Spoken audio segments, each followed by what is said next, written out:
ফল, শাকসবজি আমরা কেনা খাই, তাই না?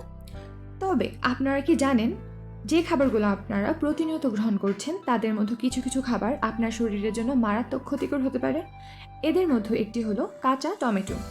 এই ফলটি আমরা সবসময় ব্যবহার করি, যা প্রকৃতপক্ষে এমন একটি উদ্ভিদের অংশ যা গ্লাইকোল অ্যালকালয়েড নামক মারাত্মক বিষ ধারণ করে। তাই ভালোভাবে রান্না না করে কখনো খুব বেশি কাঁচা টমেটো খাওয়া উচিত নয়। এরপরের খাবারটি হলো আলু।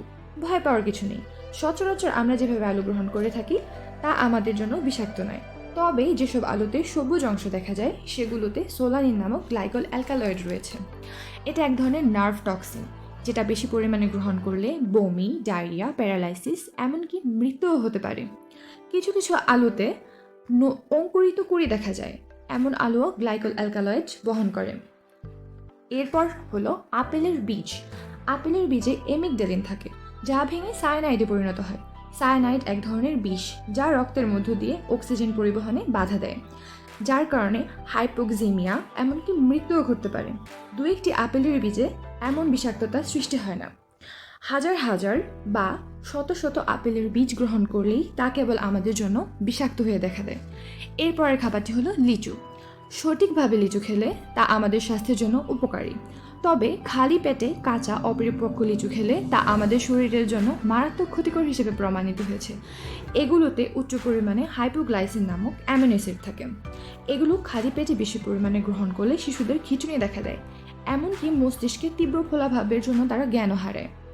কাজু বাদাম আমাদের শরীরের জন্য ভালো, তবে তা যদি তেতো হয়ে থাকে, এ ধরনের কাজু বাদাম আমাদের জন্য বিষাক্ত, কারণ সেগুলো সায়ানাইড বহন করে। পরিশেষে আসে উত্তপ্ত মধু।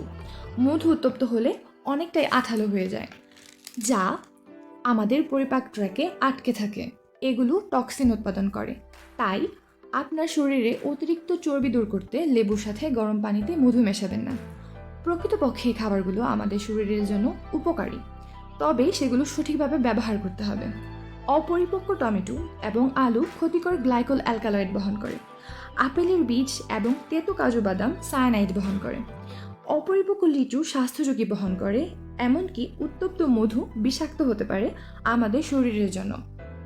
তাই এরপর কোনো খাবার গ্রহণ করার আগে অবশ্যই তা কিভাবে সঠিক উপায়ে গ্রহণ করলে স্বাস্থ্যের জন্য সঠিক হবে তা জেনে গ্রহণ করা উচিত, কারণ জ্ঞানই তো মূলত আমাদের শক্তির উৎস।